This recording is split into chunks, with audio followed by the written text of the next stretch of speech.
روجا شمية دوازدي مهي هالبجارتن العراقي دار دكفن لفيدري لكامبا هولي بحزاران بنابرن عراقي جموصلي وج صلاح الدين لفيدري جيان دكن قالوا اوانا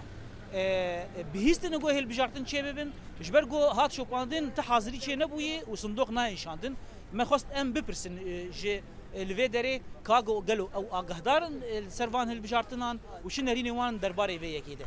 والله انتخابات إذا تكون بلي از هيا دارم اگر هالبجارتن روا و باش بن رايا من چیه امو يتخوازن اويا خدمت عامه بك ويا خدمت عامه نكه مناويد هر کی بيجي از نزانم صندوق بي یا نا از نزانم و اگر نکارب خدمت عامه بك والبرجونديا قل نبي ام وي ناهل بجيرن. والله ما عندنا اطلاع ام نهاي داري هالبجارتنانين هن جوان كساجي نا اقهدارن او هالبجارتن قالوا تشي ببن يانا يعني هن جوان اقهدارن دبيجن اريم اقهدارن دخوازي خوش دبيجن نرينا خوش دبيجن هناك جي دبيجن امنا اقهدارن ام بردوام بك.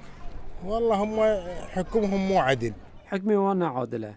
تماشاكه اثر روشا ولاتيانه دناف كم بيدانه كس برسوان ناكد ام بجدنا بن حكمتنا عادله. والله ما ادري اكو انتخابات ماكو ما اعرف. اس نزانم هالبجارتن هنا يعني اسنا اقهداري دنقو باسانم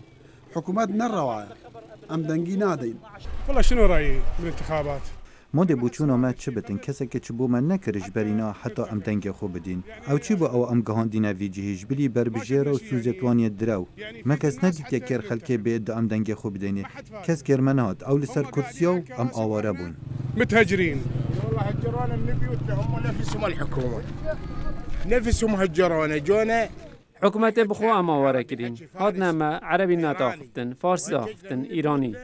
و ام جمال المدار كرين و ام اینای نبره مالو حال ما چو ام هاتی نبره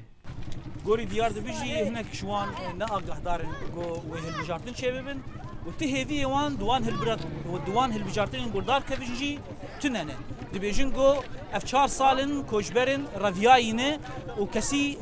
جوانه برسيج بو يجي تهذي وان دوان هالبجارتنانه تني زانا عمر دنجي امريكا جكامبا هولي